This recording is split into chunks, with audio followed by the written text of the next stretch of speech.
Bueno, básicamente, como les decía, lo que estuvimos viendo, más allá del enunciado del primer principio, que como lo dijimos, es básicamente un principio de conservación, es un principio de conservación, en este caso conservación de la energía, así como conservación de la masa, por ejemplo, en donde vemos que nuestro sistema que definimos, que ya estuvimos charlando en la clase pasada, intercambia energía con el medio. Esa forma de intercambiar energías, las dos maneras que tengo de energía en transferencia, que es calor y trabajo. Eh, ese calor y trabajo que intercambia el sistema con el medio hace que el sistema varíe su energía. Y esa variación de energía, dijimos que en general, para el caso de gases, la variación de energía cinética, la variación de energía potencial lo podíamos despreciar, y nos quedamos con la variación de energía interna, que estaba íntimamente relacionado con la variación de temperatura. Esa variación de energía interna era el calor menos el trabajo, básicamente intercambiado. Definimos unos signos, o sea, una convención de signos, y después hablamos en general un poco de distintos tipos de transformaciones, porque decíamos que yo puedo ir de un estado de energía inicial a un estado de energía final. La variación de energía va a depender de esos dos estados, nada más. Pero en realidad puede cambiar la transformación, es decir, la ruta, el camino para ir. Y ese camino lo que hace justamente el calor y el trabajo, es decir, el intercambio de energía. Por eso en algún lugar por ahí dice que el calor y el trabajo pueden diferir, variar, pero no la suma algebraica, Q menos L. Eso sí o sí tiene que ser desde donde salgo hasta donde llego. ¿Está bien? La variación de energía, Q menos L, va a depender del estado de donde salgo del estado que llego, energético. Ahora, el camino por cual lo hago puede hacer que varíe si es calor solo, si es trabajo solo, si es calor y trabajo, etcétera. Bueno, algo de eso estuvimos hablando. Y después, bueno, vimos distintos tipos de transformaciones, a presión constante, a volumen constante, a temperatura constante y politrópica. Eso es más o menos. Y definimos lo que es un trabajo de expansión o trabajo de frontera, que es cuando una de las fronteras del sistema se puede mover. En ese caso, esa frontera que se puede mover intercambia trabajo a través de esa frontera con el medio. O sea, el sistema intercambia trabajo a través de la frontera móvil. Y ese se llama trabajo de expansión, trabajo de frontera, básicamente, son sinónimos. Ahora vamos a profundizar un poquito más en lo que vimos la clase pasada, lo último, que definimos capacidad calorífica. La clase pasada, si se acuerdan, definimos capacidad calorífica, incluso hablamos de la definición de caloría. Dijimos que una caloría era la cantidad de energía que le tenía que entregar a un gramo de agua para elevar su temperatura en 1 grado centígrado. Y que una kilocaloría era la energía que le tengo que entregar a 1 litro de agua, o sea, a 1 kilogramo de agua, para elevar su temperatura en 1 grado centígrado. Que de ahí venía esa unidad, la caloría. Y bueno, la capacidad calorífica, justamente, es lo que me relaciona esa cantidad de calor con esa variación de temperatura. ¿Está? Que obviamente va a depender del material, o sea, de la sustancia, va a depender de la temperatura también y va a depender de algunas otras propiedades. Esta C. Si nosotros consideramos que las sustancias son puras, que están en una única fase, algo que por ahí la clase pasada no sé si quedó, porque hubo una pregunta y después me quedé pensando de que no sé si había quedado claro, pero cuando hablamos de cambio de fase, que alguien preguntó si era el cambio de estado, porque yo le decía cambio de estado, y alguien preguntó si cambio de fase, bueno, en realidad, cambio de estado es como, digamos, es como una definición, o sea, un cambio de estado sucede en la mayoría de los casos, es decir, a lo que voy. Si yo varío cualquier parámetro, cualquier propiedad que tiene una sustancia, tengo un cambio de estado. Es decir, si varío la presión, si varío la temperatura, si varío el volumen, si varío la densidad, si varío la conductividad térmica, si varío la conductividad eléctrica. Cualquiera de esas cosas que yo varíe, tengo un cambio de estado. Hoy hablábamos con Fabio, y bueno, decíamos, para hacerse una idea de más o menos el cambio de estado, es como si yo tuviera un tablero lleno de relojes, ¿no? Uno mide la temperatura, me decía Fabio, uno mide la presión, otro mide el volumen. Cualquiera de esos relojes que se mueva un poquito me está demarcando que ha habido un cambio de estado. Entonces, ¿un cambio de fase es un cambio de estado? Sí, por supuesto, es un cambio de estado, porque obviamente si yo tengo un líquido y se transforma en un vapor, va a cambiar el volumen, van a cambiar un montón de propiedades cuando se produce ese cambio de fase. Entonces, ¿el cambio de fase es un cambio de estado? Sí, obviamente. Ahora, por eso que en definitiva no son sinónimos, pero decir, bueno, tuve un cambio de estado y referirme a un cambio de fase, está bien dicho, porque yo produje un cambio de estado termodinámico. Ahora, obviamente, puedo tener cambios de estado sin tener cambio de fases. ¿Tá? En ese caso, por eso les digo que el cambio de estado es una palabra muy fuerte desde el punto de vista. O sea, cualquier variación que haya en el sistema es un cambio de estado, por más pequeña que fuese. En cambio, un cambio de fase es un cambio de estado en el cual pasa de una fase líquida, por ejemplo, una fase sólida o cualquiera de las que ya vimos. Bueno, me fui un poquito por la rama, pero quería aclarar eso que había quedado medio en el tintero la otra vez. Entonces, habíamos visto el otro día que la capacidad calorífica es la derivada del calor, por definición, respecto de la temperatura, ¿no? Bueno, si la derivada de temperatura vale cero, o sea, si no hay variación de la temperatura, desde el punto de vista matemático me van a decir esto da indeterminado, bueno, pero desde el punto de vista físico no tiene sentido, digamos, ¿no? O sea, desde el punto de vista matemático da indeterminado, pero desde el punto de vista físico no tiene sentido hacer la división por cero ahí.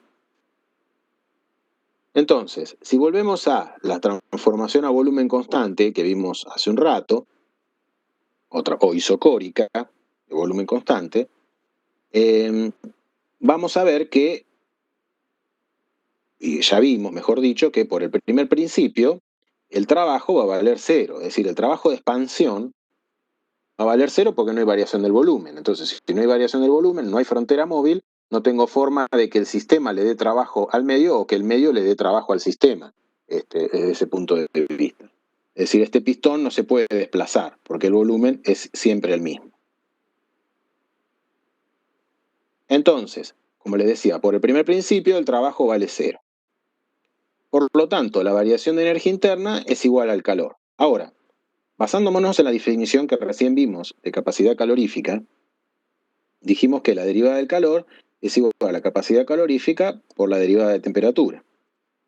Entonces, si integro, me va a quedar que el calor va a ser igual a la integral para ir desde una temperatura inicial a una temperatura final de la capacidad calorífica diferencial T.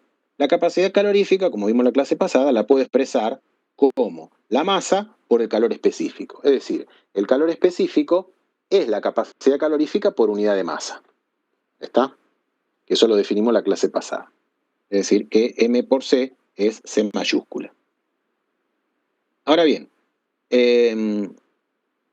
esta variación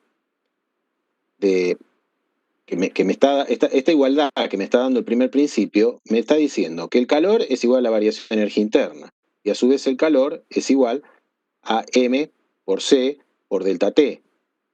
Por lo tanto, el delta de energía interna, si juntamos esto con esto, el delta de energía interna es igual a M por la capacidad, el calor específico sería en este caso, a volumen constante por la diferencia de temperatura en T2 menos T1. Es decir, en este caso, defino el calor específico cuando la transformación es a volumen constante. Veámoslo de otro punto de vista. Ese calor específico a volumen constante me está diciendo cuánto es la cantidad de calor que tengo que entregar a un sistema en una transformación a volumen constante para que una masa de 1 kilogramo varíe su temperatura en 1 grado centígrado. ¿Tá? Es decir, yo hago un experimento en donde tengo un sistema, un sistema en volumen constante. Le entrego calor y mido cuánto varía su temperatura. Luego, con esas dos mediciones, la masa que tengo, la variación de temperatura y la cantidad de calor que le entregué, puedo calcular el CB. El CB es el calor específico a volumen constante, es decir, de vuelta se los repito, cuánto calor le tengo que entregar a una masa M unitaria del sistema, de la sustancia que haya, para elevarla en 1 grado centígrado. Obviamente, ese calor específico va a depender de la sustancia, va a depender de la temperatura, es decir, es una propiedad que varía con la temperatura, y de algunas otras cosas también. En el caso particular de gases ideales, hacemos que ese calor dependa solo de la temperatura. Es decir, que ese calor específico depende de la temperatura. Y bueno, lo podríamos expresar como du igual CB dt si lo quisiéramos expresar en forma diferencial en vez de forma incremental. Obviamente que acá, fíjense ustedes que estamos usando, me saco la masa y lo estoy usando por unidad de masa, ¿no?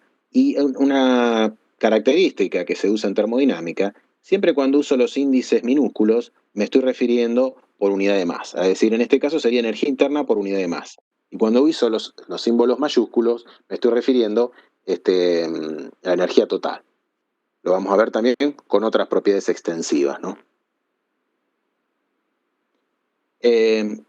Entonces, si yo, por ejemplo, acá tengo un sistema rígido, un recipiente rígido, o sea, una frontera rígida, y tengo una cierta masa adentro de ese sistema cerrado que tiene una cierta temperatura, una cierta presión y un cierto volumen. El volumen se va a mantener constante, justamente lo que estamos estudiando, porque el sistema es rígido. Si yo le entrego calor, va a producir que esa masa, que es la misma, fíjense ustedes, aumente la temperatura y aumente la presión. ¿Por qué? Si el volumen es constante, esto es constante, fíjense ustedes que si aumenta la temperatura, si aumenta la temperatura, para respetar la ecuación de gases ideales, tiene que aumentar la presión. El trabajo intercambiado va a ser cero. Obviamente porque digamos, no tenemos trabajo de expansión o trabajo de frontera. Por lo tanto, estoy diciendo que la variación de energía interna, para pasar de un estado 1 a un estado 2, es igual a la masa por el calor específico a volumen constante por la diferencia entre la temperatura final menos la temperatura inicial. Que si no hay trabajo, es decir, L igual a 0, esa variación de energía interna va a coincidir con el calor. Bueno, acá, fíjense, saqué algunos ejemplos del Sengel, uno de los libros que le habíamos pasado. Fíjense ustedes, bueno, acá está es una figura, más que un ejemplo, es una figura, y dice que tengo aire con un cierto volumen, es decir, el volumen es constante porque está en un cierto recipiente que está cerrado, está rígido. La variación de energía interna es igual a el calor específico a volumen constante por la variación de temperatura. La temperatura varía de 20 a 30 grados, porque le entrego un calor Q1. Es decir, un sistema cerrado, rígido, que tiene una cierta masa de aire, con un cierto volumen constante, le hago aumentar su temperatura en 10 grados centígrados, entregándole un calor Q1. Su variación de energía interna va a ser igual al el calor específico a volumen constante del aire multiplicado por esos 10 grados centígrados. Ahora bien, si yo tuviera un sistema a presión constante, es decir, que acá tuviera un pistón que se puede mover, ¿no? Un pistón que se puede mover. La variación de energía interna seguiría siendo el calor específico a volumen constante por esos 10 grados. Es decir, que la variación de energía interna sigue siendo lo mismo, 7,18 da. Ahora, el calor Q2 ¿será igual al calor Q1? No, el calor Q2 va a ser más grande que el calor Q1, porque el calor Q2 no solo tiene que aumentar en 10 grados centígrados la temperatura, sino que tiene que hacer un trabajo sobre el medio, del sistema sobre el medio. Esto de que la ecuación de delta U, o sea, la variación de energía interna, que la energía interna dependa solamente de la temperatura, lo experimentó Joule allá por el año 1800 y pico. Hizo un experimento en donde puso un recipiente, o mejor dicho, dentro de un recipiente con agua, puso un recipiente que tenía dos cavidades. En una estaba llena de aire a presión atmosférica, a presión alta, elevada presión, perdón. Y esta otra cavidad tenía vacío, es decir, no había nada. Presión cero absoluto, es decir, debajo de la atmósfera cero. Y había una válvula en el medio que lo mantenía cerrado. Esto estaba todo dentro de agua. El sistema es esto, o sea, mi sistema, en este caso, es la masa de aire que yo tengo acá dentro. Y el medio es el resto. Ahora bien, puso un termómetro, esperó que la temperatura se equilibrara por completo y abrió la válvula. ¿Qué pasó? Cuando abrió la válvula, la masa que había acá pasó y ocupó todo el volumen disponible. Es decir, que el volumen de mi sistema aumentó. Y la presión del aire cayó.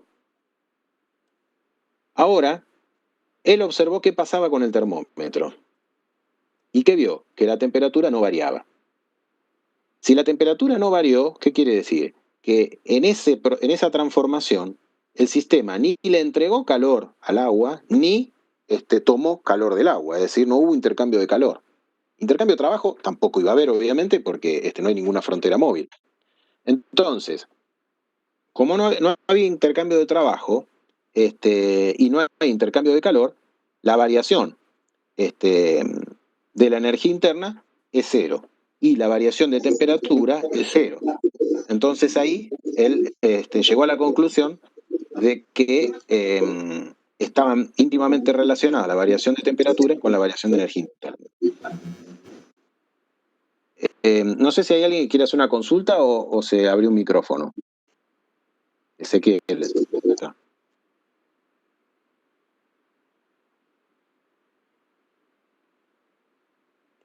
Bueno, es decir, después él se dio cuenta que en los gases reales hay alguna otra variación, algún otro fenómeno que entra en juego que no viene al caso, pero en general este experimento de Joule fue el primero que nos dio la pauta, digamos, que esta ecuación delta U CB por delta T es válida tanto para un proceso a volumen constante como para cualquier otro proceso. ¿Está? Es decir, que de ahora en más, siempre que usemos delta U, que querramos calcular delta U, lo vamos a usar de la mano de el calor específico a volumen constante. Bueno, acá hay un ejemplo a volumen constante en donde entro trabajo por medio de un aspa, de un molinete, es decir, un trabajo de fricción. Esto también está sacado del libro. Es decir, básicamente tengo helio encerrado en un recipiente rígido, hay una cierta masa, 1.5 libra masa, está a una temperatura de 80 grados Fahrenheit y una presión de 50 libras por pulgada cuadrada. Obviamente que el volumen de ese recipiente se mantiene constante, es a volumen constante, eso no hay duda. Entonces, leamos, un recipiente rígido dice aislado, es decir, está también aislado, es decir, que no puede intercambiar calor, contiene 1.5 libras masa de helio a 80 grados centígrados y 50 libras por pulgada cuadrada. Dentro del recipiente hay una rueda de paletas que opera con una potencia de 0.02 HP. Es decir, esta rueda que está girando acá, hay un motorcito que está gastando 0.02 HP de potencia para que gire. Y está funcionando durante 30 minutos. Entonces dice que hay que determinar la temperatura final después de esos 30 minutos y la presión final del gas. El sistema, obviamente, es el helio que tengo acá encerrado. Calor no está intercambiando y el único trabajo que puede intercambiar con el medio es a través de esta aspa, digamos, este ventilador que está funcionando. Entonces, dice, bueno, el recipiente aislado contiene helio, el cual está agitado mediante una rueda de paletas, se determina la temperatura final y la presión final del gas. La primera suposición es que el helio es un gas ideal, lo supone como gas ideal. Bueno, esto no importa, después lo vamos a ver. ¿Qué quiere decir? Se pueden usar los calores específicos constantes para el helio, es decir, eso que habíamos dicho, que ese calor específico a volumen constante varía con la temperatura, acá lo va a suponer constante. El sistema dice es estacionario. Bueno, la idea es que la variación, lo que dijimos al principio, la energía cinética y la potencial son cero, entonces me quedo que solo aparece la energía interna, el delta U, como estuvimos viendo hasta ahora, es decir, delta U igual Q menos L. El volumen del recipiente es constante o de frontera. El sistema es adiabático y en consecuencia no hay transferencia de calor. Entonces, de la ecuación Q menos L igual, bueno, perdón, acá la L igual al delta U, Q vale 0 porque es adiabático, es decir, no hay intercambio de calor. Y el L, el único L que puedo intercambiar, lo puedo intercambiar a través de este ventilador, porque no tengo trabajo de frontera. ¿Ah? Trabajo de expansión no hay acá, porque está todo, el volumen es constante. Entonces, como les decía recién, tomamos el contenido del recipiente como el sistema, es cerrado, porque ninguna masa entra ni sale de ahí de ese sistema. La cantidad de trabajo que la rueda de paletas hace sobre el sistema el trabajo va a ser igual a la potencia por el tiempo que está funcionando. La potencia era 0.02 HP, funciona durante 30 minutos, es decir, media hora, y hace la conversión de unidades, que 2545 BTU por hora es un HP. Le da en 25,45 unidades británicas térmicas, ¿no? BTU. Ese sería el trabajo o la energía que el medio entra al sistema por medio de las paletas. Entonces, dice, fíjense ustedes, la variación de energía sería el Q menos L, ¿no? O sea, la energía que entra, menos la energía que sale esto sería el Q menos L, que nosotros estuvimos viendo, Q menos L. Es decir, la energía que entra y la energía que sale. Igual a la variación de energía del sistema, que vimos que la potencial y la cinética no eran cero, decía acá en el ejemplo, o sea que, o las despreciaba, se quedaba solo con el delta U. Entonces, ¿a qué llega? Que todo el trabajo que entra con el molinete, todo el trabajo que entra por el molinete, va a ser igual a la variación de energía interna, porque este calor no está, es cero, es adiabático. Entonces, el delta U va a ser igual a la masa que hay ahí encerrada por la energía interna por unidad de masa final menos la energía interna por unidad de masa inicial. Y eso va a ser igual, como vimos recién, a mCb por la diferencia de temperatura. Cb promedio, dice acá, porque de vuelta el Cb varía con la temperatura, entonces toma un valor del calor específico a volumen constante promedio entre las dos temperaturas.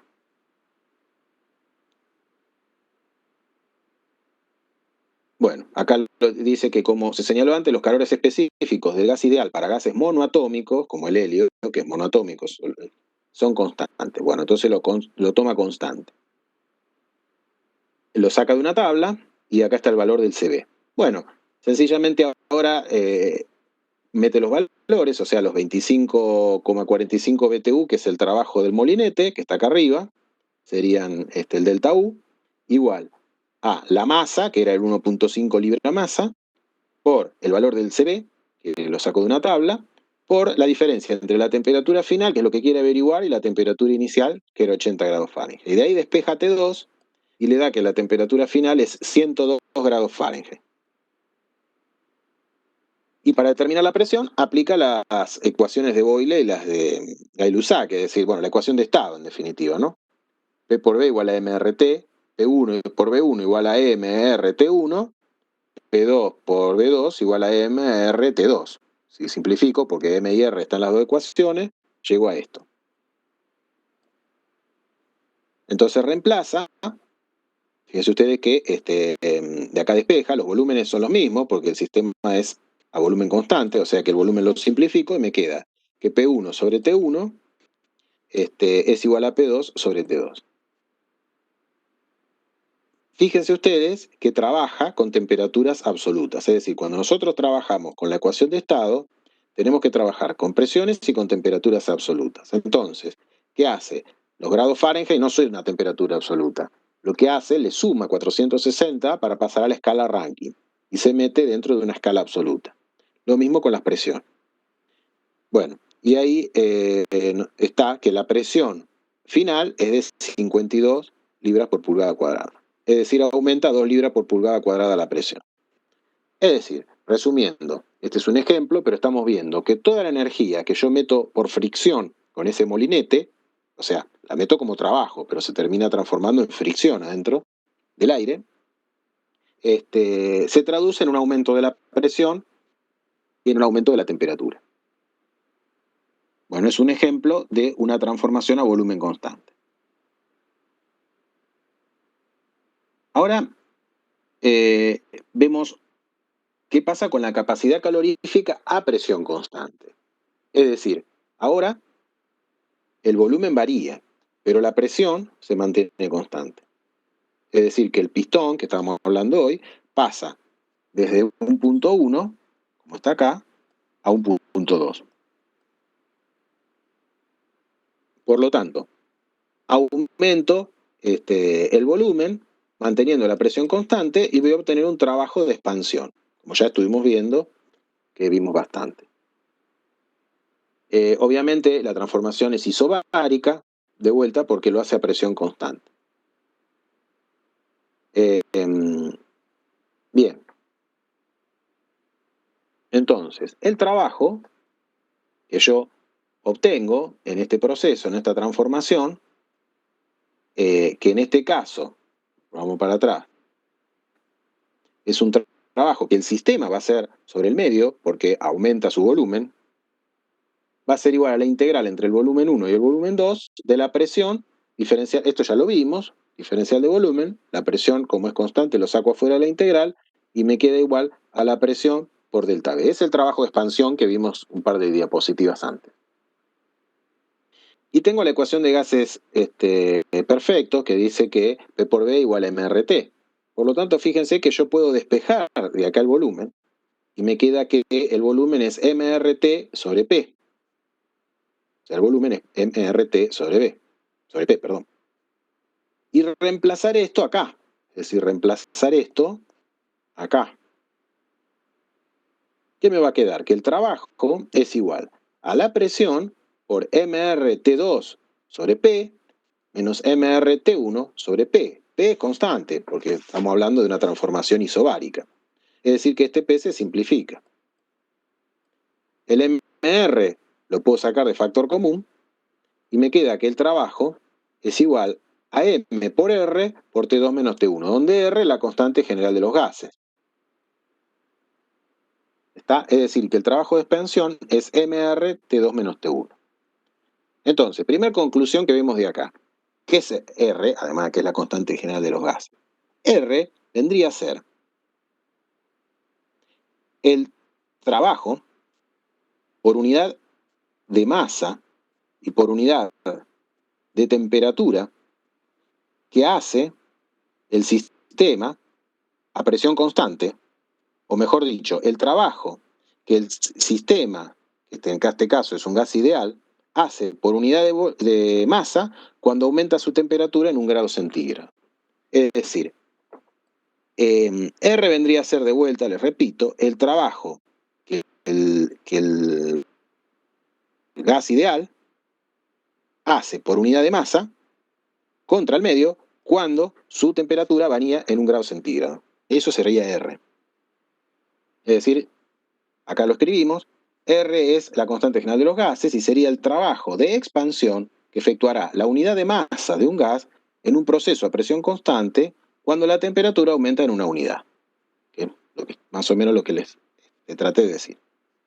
Es decir que si T2 es igual a T1 más 1, T2 es igual a T1 más 1, esto es 1. Y si la masa es unitaria, esto también es 1. Por lo tanto, llego a que el trabajo es igual a R. ¿Está? Es decir, R es el trabajo que haría un gas ideal en un en un proceso de expansión a presión constante por una masa unitaria cuando su temperatura aumenta en 1 grado centígrado.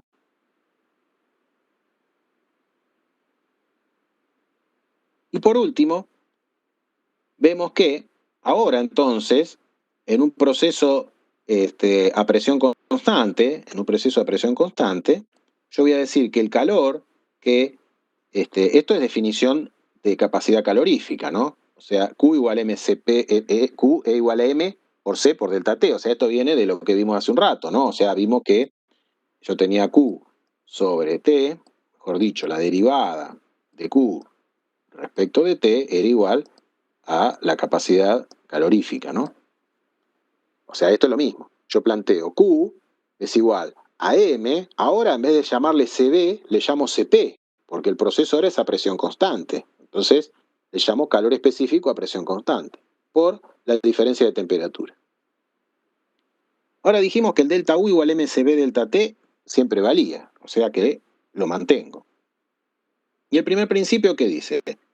Que el delta U es igual a Q menos L.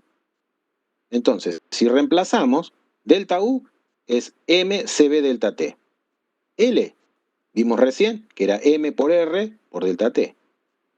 Y Q, estamos viendo que en un proceso a presión constante es MCP delta T. Obviamente que la masa que está en todos los términos la puedo simplificar y el delta T que está en todos los términos la puedo simplificar y llego a esta relación que se llama relación de Meyer. Es decir, que el calor específico a presión constante es igual al calor específico a volumen constante más la constante general del gas. En este caso, gas ideal, R.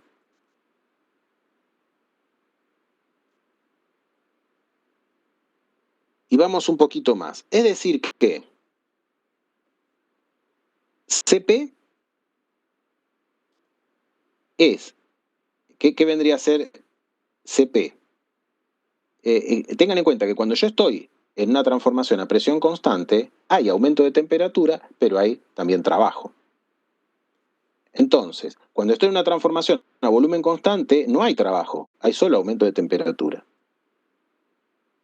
Y ese trabajo, el trabajo de frontera en discordia que estamos hablando, está relacionado por la relación R.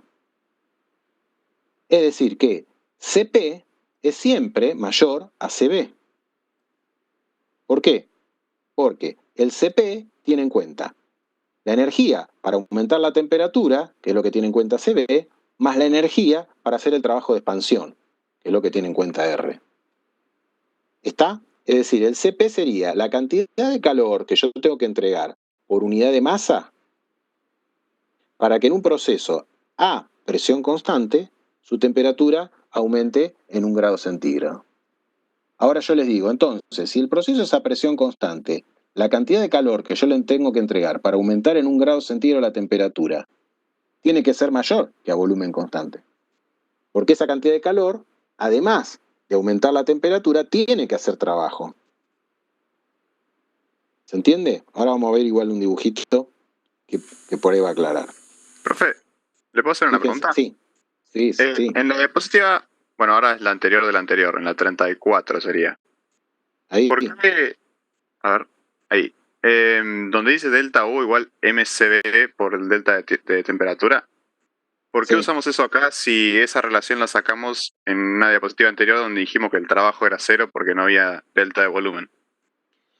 Bueno, por eso te decía, vos, cuando nosotros sacamos esta relación, digamos que vos lo haces a una relación de volumen constante, vos haces un experimento en donde entregás una cierta cantidad de calor, varía la temperatura y CB sería la variación o la cantidad de calor que tenés que entregar para que varíe en 1 grado centígrado una masa de 1 kilogramo masa en un proceso a volumen constante. Ahora, eso que estamos diciendo vale siempre, es decir, la variación de energía interna igual a M CB delta T no solo vale para un proceso a volumen constante, sino que vale para cualquier otro proceso.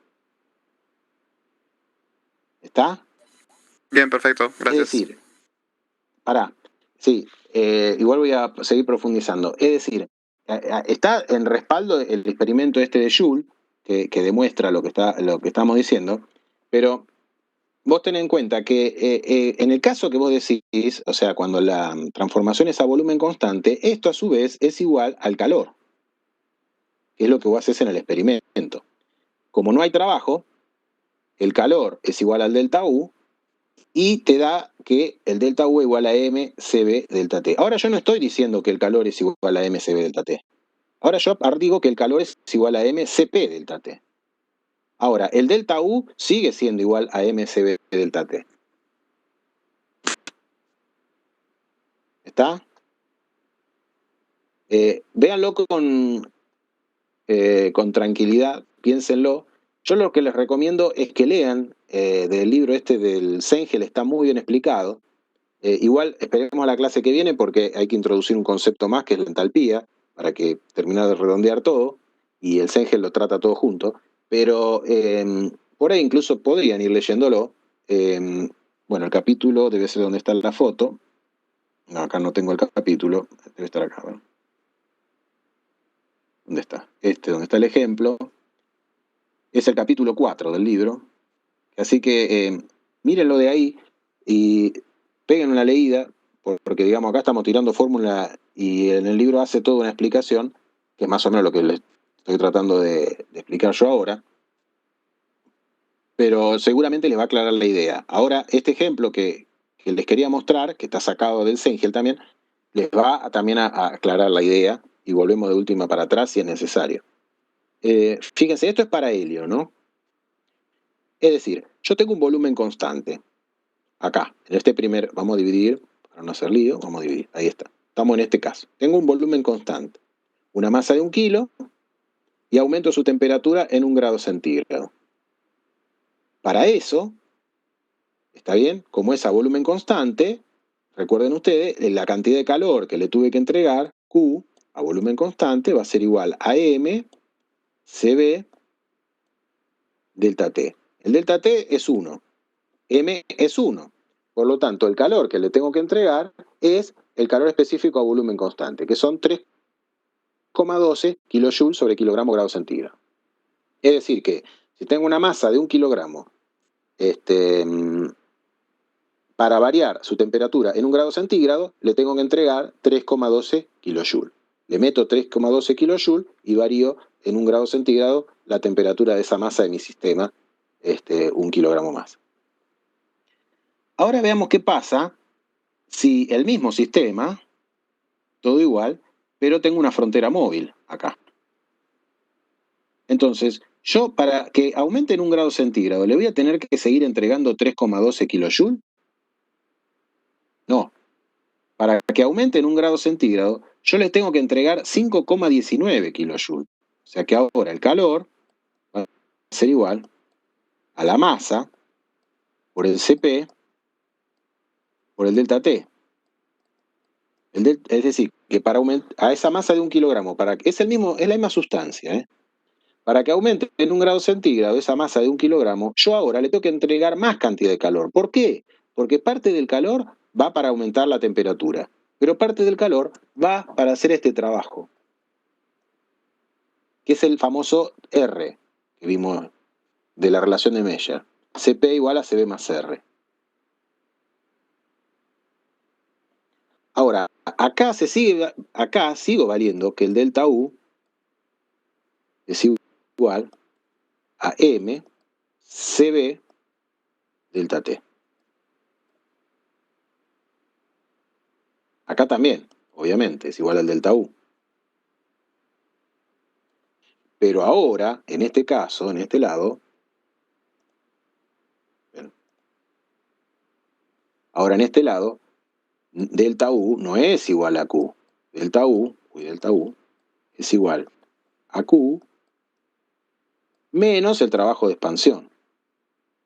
O sea, el delta U, ahora, tengo acá, es igual al calor que entregué acá, menos el trabajo de expansión. ¿Tá? Es decir, ahora yo no puedo decir que delta U es igual a Q, como lo dije acá. Ahora delta U más L es Q. El calor se va, parte en variar la temperatura, que es la variación de energía interna, y parte en hacer el trabajo de expansión. Es decir, que este calor, Q, bueno, voy a poner lo mismo que arriba, es igual a delta U más L. ¿Se entiende un poco más ahora? Es decir, yo calculo, o mejor dicho, dedujimos el calor específico a volumen constante en una transformación a volumen constante. En ese caso, como no hay trabajo de expansión, estoy diciendo que toda la variación de energía interna es igual al calor. Por lo tanto, la variación de energía interna es igual al calor, es igual a mCv delta T. ¿Está? Pero a partir de acá, el calor es igual a, por definición de caloría, ¿no?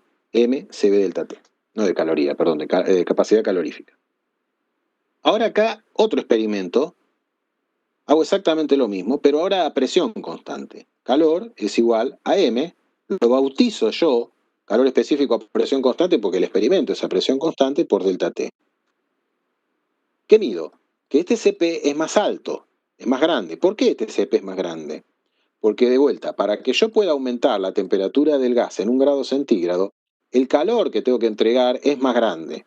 ¿Por qué? Porque parte del calor va en variar 1 grado la temperatura, que son estos 3,12 kilojoules, y parte del calor van en hacer un trabajo, que va a ser, bueno, 5,19 menos 3,12, digamos, el trabajo. No sé qué más tengo, no. ¿Se entendió hasta acá?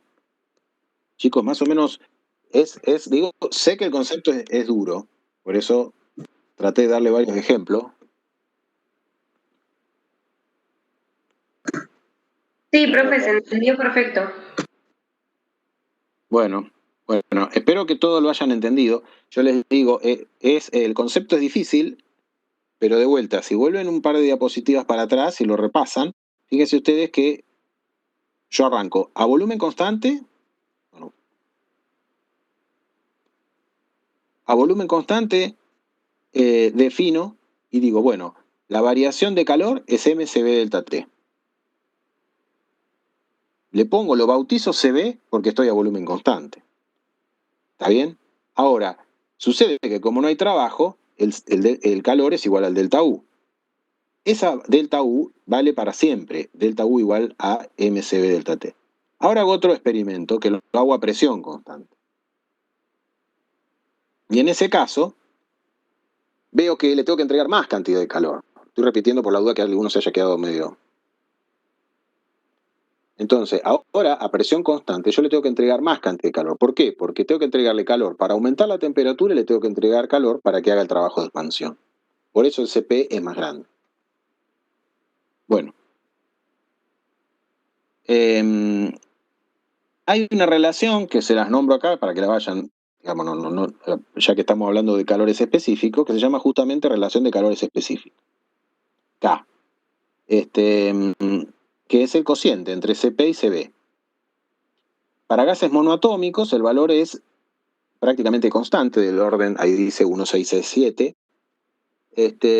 Y en gases diatómicos, o por ejemplo el aire, incluso el aire ambiente, que obviamente es una mezcla de gases, la relación esa, el K, anda del orden de 1,4.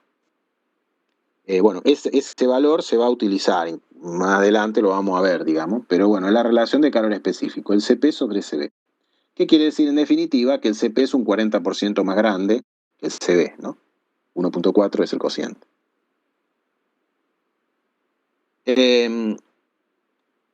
Ahora, para salir un poco de los gases, ¿no? Y terminar la clase, ¿qué pasa con un sólido? ¿Qué pasa con un líquido? Bueno, en un sólido o en un líquido no existe el trabajo de frontera. Obviamente no va a haber trabajo de frontera porque el volumen no va a variar. Lo que hoy preguntaban por ahí al principio, ¿el líquido es incompresible? No, idealmente sí. Idealmente es incompresible el líquido. ¿El sólido es incompresible? No, idealmente sí, idealmente es incompresible. Entonces, si yo lo considero incompresible, no va a haber trabajo de frontera, obviamente, porque no va a variar su volumen. si no hay trabajo de frontera, en ese caso, Q no tiene sentido hablar de CP y CB. ¿Está? Entonces, en tanto en los sólidos como en los líquidos, se habla de C, calor específico directamente. El calor específico, que bueno, que de vuelta varía con la temperatura. Por ejemplo, ahí el hierro a 25 grados centígrados, el calor específico es 0,45 kilojoules sobre kilogramo grado centígrado. Es decir, que 1 kilo de hierro, para que aumente su temperatura en 1 grado centígrado, le tengo que entregar 0,45 kilojoules.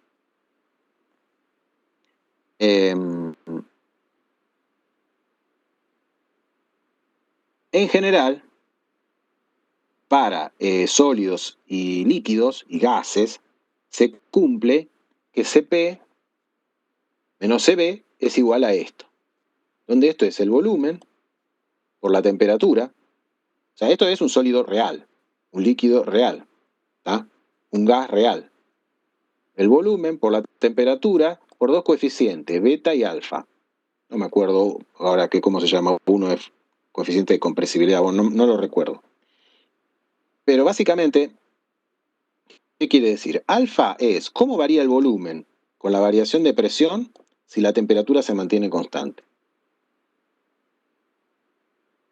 Es decir, si yo aumento la presión a temperatura constante, el volumen va a variar en un sólido real.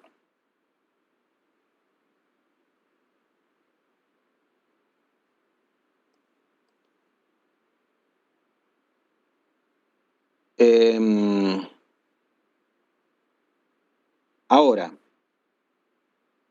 si yo tengo, en este caso, presión, es decir, acá estábamos tomando temperatura constante. Ahora acá estoy suponiendo presión constante. Si yo varío la temperatura, va a variar el volumen, dilatación térmica, ¿no? O sea, yo tengo a presión ambiente un pedazo, un trozo de hierro, lo pongo arriba de la hornalla, ese hierro se va a dilatar, ¿no? Sin ir más lejos el termómetro, hay mercurio dentro del mercurio, aumenta la temperatura, el volumen aumenta. Es decir, ahí ven un claro ejemplo, el termómetro. El termómetro se basa en el principio de que los líquidos varían su volumen con la temperatura, que no son incompresibles. Los líquidos son compresibles. Es decir, se dilatan con la temperatura, por ejemplo. Entonces, de vuelta, esta diapositiva es solamente a modo informativo, pero estoy hablando de qué pasa con una sustancia real. En una sustancia real, el Cp menos el Cv es igual a todo esto. El volumen por la temperatura y este cociente de beta y alfa. Donde beta y alfa dependen de cómo varía el volumen con la temperatura a la presión constante, de cómo varía el volumen con la presión a temperatura constante.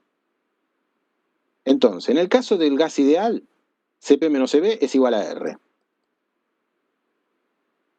Si las sustancias son incompresibles, que sería una sustancia ideal, de vuelta les digo, porque las sustancias reales responden a esto es igual a 0. Entonces me queda que Cp es igual a Cv para una sustancia incompresible.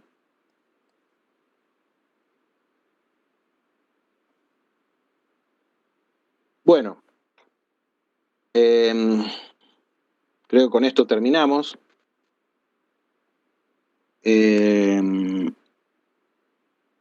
No sé si esto último lo entendieron, igual esto último era para que de alguna manera también contestar las preguntas que hoy hubo, el tema de si los sólidos, los líquidos eran o no compresibles. Bueno, sí son compresibles, idealmente los consideramos como incompresibles. Si lo consideramos como incompresible, Cp es igual a Cv y es igual a el calor específico del líquido, que depende de la temperatura o del sólido. Ahora, si tomamos un sólido o un líquido real, tendríamos que aplicar esta ecuación y ahí me va a dar la relación entre Cp y Cv para el... Profe, le hago una consulta así cortita. Sí. ¿Me puede decir los significados físicos del alfa y el beta, así de forma resumida? Bueno, no me acuerdo el nombre, habría que buscarlo de vuelta en el libro, pero no me lo acuerdo el nombre, pero en definitiva, fíjate, el alfa sería, si yo estoy a temperatura constante, ¿cómo varía el volumen como le aumento la presión? Es decir, yo mantengo la temperatura constante. Supongamos que agarro no sé, un bloque de acero, por ejemplo, ¿no? Lo pongo en una prensa a temperatura constante y le aumento la presión, porque lo comprimo con la prensa. Y mido cuánto varió su volumen. El volumen se va a achicar. Bueno, en Sí. una sustancia real. Eso sería el alfa, digamos. Y el beta sería, ahora mantengo la presión constante, la presión ambiente, ¿cómo varía el volumen cuando yo le aumento la temperatura? Que es lo que te decía recién, es el ejemplo del termómetro. El termómetro, si yo aumento la temperatura, se dilata el líquido que hay adentro, que sería el mercurio, y va a aumentar su volumen. Entonces, obviamente que cada sustancia va a tener una dilatación diferente, es decir, no se va a dilatar lo mismo el mercurio que lo que se va a dilatar el alcohol coloreado, ni lo que se va a dilatar el agua, etc. Por lo tanto, cada sustancia va a tener un alfa y un beta distinto y a distintas temperaturas también este alfa y beta va a ir variando. Está bien, está bien. ¿Se entiende más o menos? Sí, sí, sí, sí.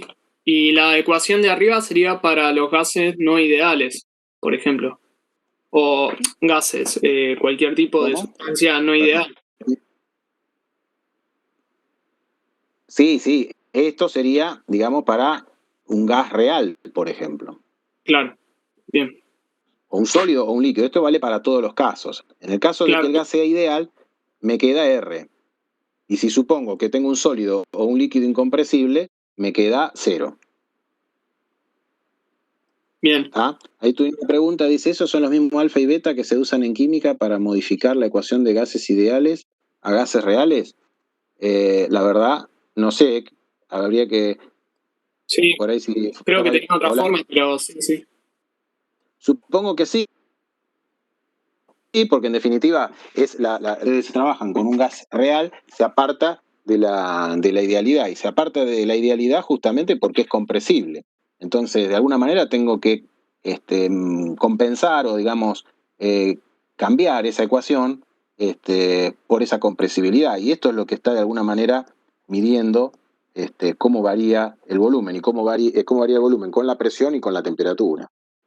Sí, sí, tienen que ser estos mismos valores. Por ahí tienen otro nombre, no sé, o alguna otra constante que cambie de lugar, pero seguramente que sí. Bueno, creo que, bueno, esto era todo. A ver.